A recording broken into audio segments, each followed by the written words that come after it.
Venho até os estúdios da TV Evangelizar e desde aqui chego em sua casa. Vamos partilhar juntos a leitura orante da palavra desse quarto domingo do tempo comum.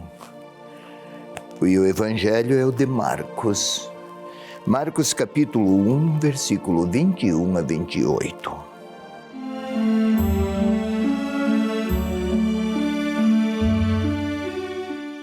Entraram em Cafarnaum e logo no sábado foram à sinagoga e ali ele ensinava.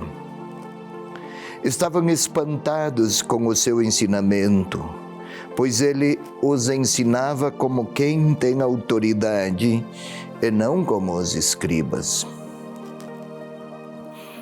Na ocasião, estava na sinagoga deles um homem possuído de um espírito impuro, que gritava, dizendo: "Que queres de nós, Jesus Nazareno?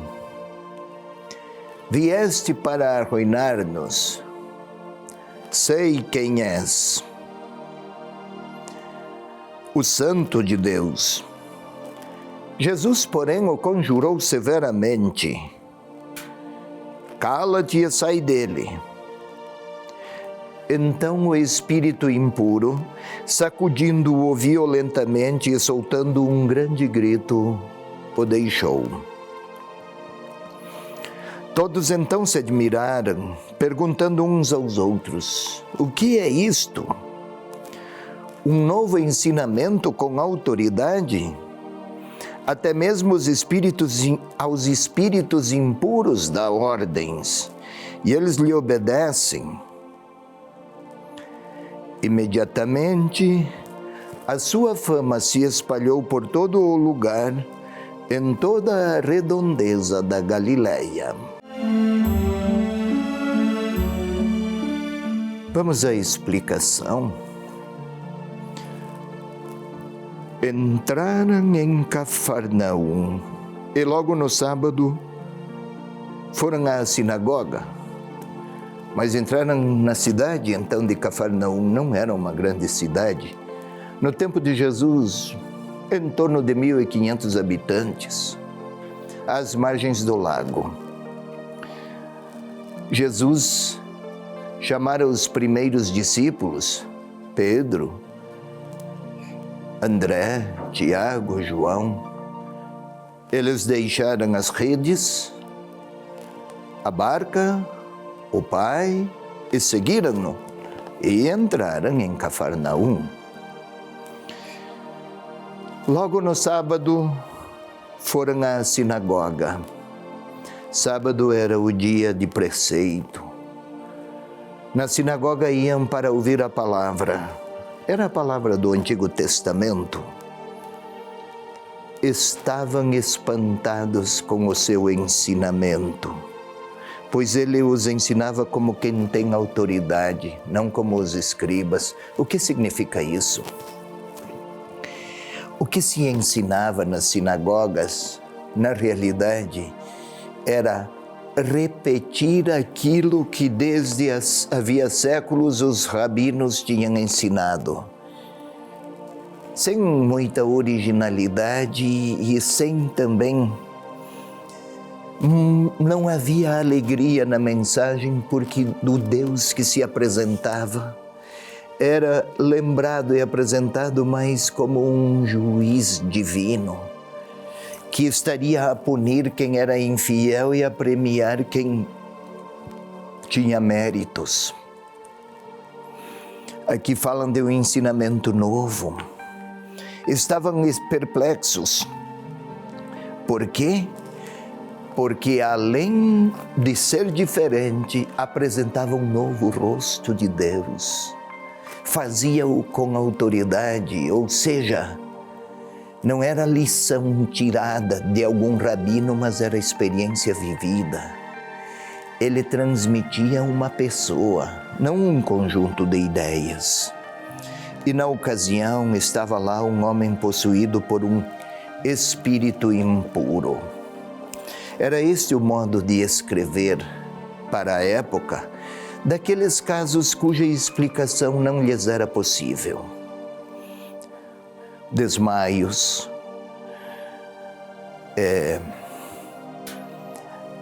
arroubos de iracúndia, também reações esquizofrênicas, também entusiasmos desequilibrados. O que acontecia é que, ao se apresentar uma nova imagem de Deus, também havia os que se sentiam feridos em seu fanatismo religioso. Hoje também se invoca o nome de Deus até para abençoar a iniquidade e a violência. Um homem destes não compreendeu e discordou do que Jesus proclamava. Tenhamos bem claro, espírito impuro não é uma espécie de contaminação diabólica, como facilmente, vez por outra, alguém assim apresenta ou interpreta. E com algumas gotas de água benta, com orações exorcísticas, tudo estaria já resolvido, solucionado. Não é esta a temática do evangelista, e não é isso que ele pretende dos seus intérpretes. Mas a reação: que queres de nós? Vieste para arruinar-nos? És o santo de Deus. Olha, um bom título. Naquela época, quem dava um novo título, um apelido, um nome, quem nomeava, era como que se exercesse autoridade sobre a pessoa nomeada. E aqui também uma perspectiva errônea de Deus, uma falsa ideia de Deus. E seus agentes queriam assumir a autoridade sobre Jesus. Cala-te e sai dele. Interessante, o espírito impuro, sacudindo-o violentamente, soltando um grande grito, deixou-o. Observe, querido leitor, querido telespectador, querida telespectadora. Jesus fala, o dito acontece. Na criação, na narrativa da criação, Deus disse: haja luz, houve luz. Deus disse: haja o luzeiro no céu. Houve o sol. Deus falava, a realidade pronunciada acontecia. Aqui Jesus fala e o seu dito, a sua palavra, transforma a situação dramática numa nova realidade. Um novo homem está sendo criado. Lá onde Jesus age, onde ele atua, um novo homem surge. Renasce. O Espírito o abandonou. Todos então se admiraram, perguntando uns aos outros: que é isto? Um novo ensinamento com autoridade? Observe a perplexidade daqueles presentes, dos circunstantes. Não é pelo milagre, agora não, depois vai aparecer. Agora não é pelo milagre, é pela palavra. Um novo ensinamento, um novo rosto de Deus está a se apresentar. De um Deus juiz para um Deus compassivo e misericordioso que, por pura gratuidade, quer se avizinhar dos seus, daqueles que aceitam acolhê-lo com a nova fisionomia, aquela revelada por Jesus. Até mesmo aos espíritos impuros dá ordens e eles obedecem. Espíritos impuros, para os padrões culturais do tempo, associava-se Os problemas psiquiátricos ou de outro tipo, esses desequilíbrios emotivos, também desmaios, também ataques epilépticos, tudo aquilo que desfigura as reações humanas, que é símbolo também de uma humanidade desfigurada. Até essas reações de pessoas assim eram interpretadas como portadoras de uma potência maligna muito superior ao homem. E agora tem alguém aqui que, ao falar, aquelas potências irrefreáveis e dominadoras, elas cedem. Um novo ensinamento, uma nova autoridade, um novo homem em recriação, lá onde ele começa e se põe a atuar. Imediatamente sua fama se espalhou por todo o lugar, em toda a redondeza da Galileia. Parece apenas uma informação acerca da fama de Jesus. Não é bem isso que o evangelista quer destacar. Ele quer salientar que de toda a redondeza, em toda o mundo circunstante, havia humanidade necessitada de conhecer um novo traço de Deus. E Jesus veio mostrar: Deus é compassivo, misericordioso e quer libertar todo homem, toda mulher de tudo aquilo que desfigura a sua própria identidade e interioridade, lá onde Deus quer estar.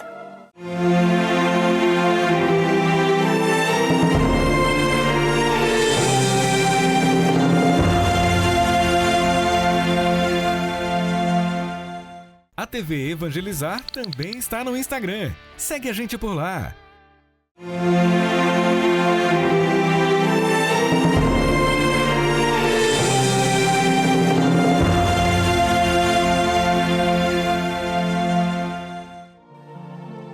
Isso, meu irmão, minha irmã, vamos à oração, partindo de Marcos 1, 21 a 28, é o evangelho desse quarto domingo do tempo comum.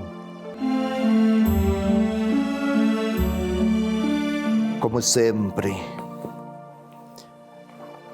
é preciso, é necessário que a nossa oração comece com um processo de pacificação interior. Ponha-se, por favor, ponhamos-nos numa posição que favoreça o relaxamento. Os olhos fechados ajudam. E vamos nos manter concentrados em alguma parte do nosso corpo. Vamos tentar sentir os nossos tornozelos. Hoje vamos para algumas articulações. Tornozelo direito, pense nele. Pode até mover o pé para senti-lo. Vamos pensar os joelhos. Pense neles, sinta-os. Nunca parou para senti-los. O joelho direito, aquela junção de ossos, as cartilagens. Parece uma maravilhosa engenharia mecânica. O mesmo no caso para o joelho esquerdo. Vamos tentar sentir os nossos cotovelos. O direito, concentre-se aí. Também aí é uma admirável engenharia mecânica. Também o esquerdo. Sinta-o.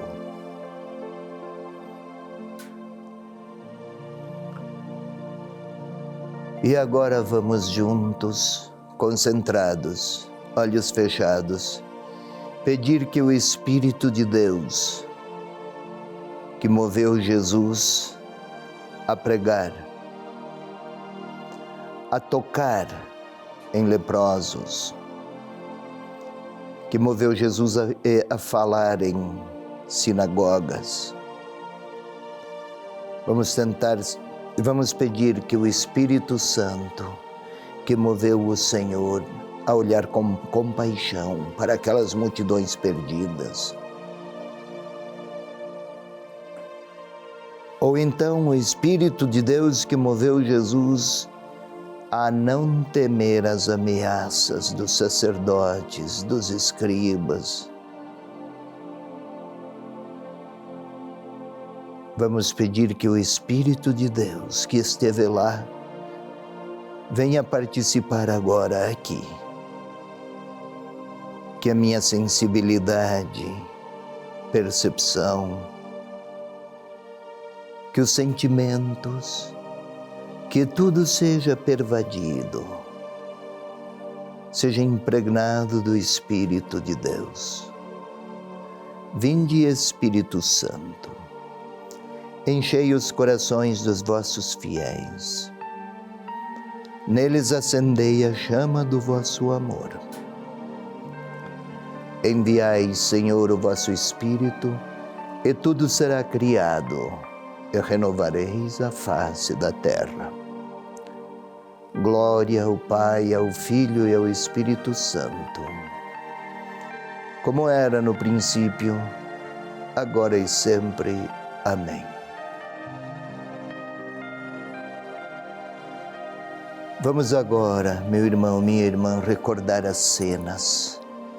O que há pouco foi lido e explicado, vamos tentar construir as cenas aqui propostas, apresentadas. Entraram em Cafarnaum, uma cidade, Jesus com seus discípulos, os primeiros 4 discípulos, uma cidadezinha, uma vila, 1.500 habitantes. Tentemos imaginar uma vila assim. Há um lago junto desta cidade. Podemos imaginar o lago com gente que se aproxima do lago, barcos que chegam e que partem, pescadores. Mas Jesus entrou na sinagoga, era dia de sábado, uma capela. Vamos imaginar o Senhor a entrar. E o Senhor começa a falar lá na sinagoga. Um olha, outro olha, impressionam-se com tanta simplicidade e profundidade. Com que carinho ele fala do Pai. Com que bondade ele se refere a Deus.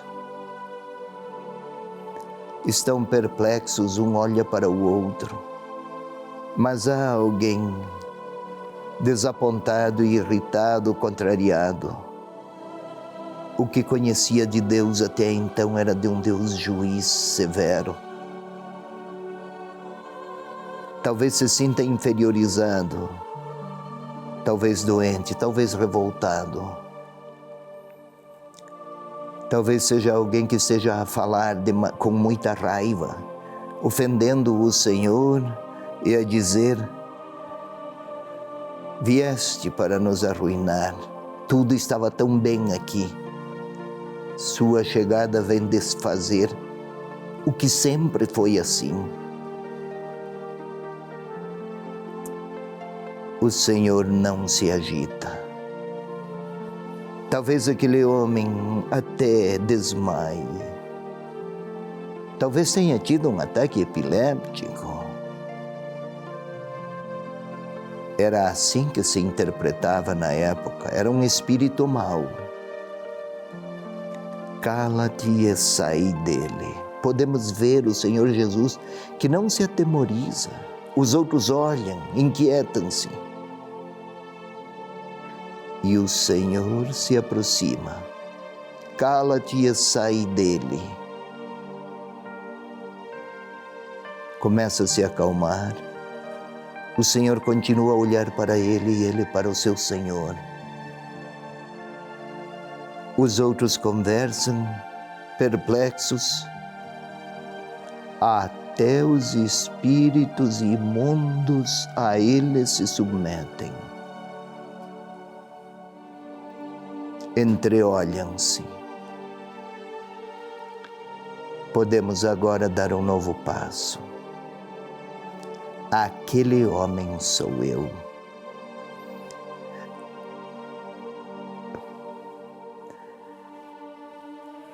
Aquele homem tinha fanatizações. Era indignado, talvez revoltado. Quem sabe doente. Possivelmente frustrado nas suas relações consigo e com os outros.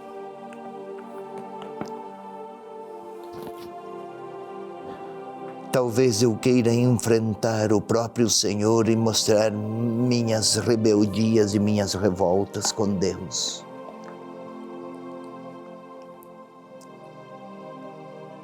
Mas o Senhor Jesus não se atemoriza com minhas reações adversas ou minhas palavras ofensivas, ou com minhas revoltas pronunciadas, ou com minhas tentações à violência. O Senhor percebe que há algo que me domina. Talvez esteja ligado às minhas próprias misérias e os meus tropeços, problemas nunca resolvidos e, quem sabe, eu nunca quis que o fossem. Mas o Senhor me olha.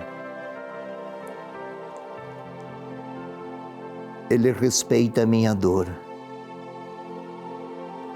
E talvez queira-me, e Ele quer me ver livre de tudo o que dele me distancia. O que me distancia de Deus, talvez a falta de fé. E isso me revolta. Talvez aquelas invejas que eu ainda não superei, e isso me faz iracundo, amargo, agressivo.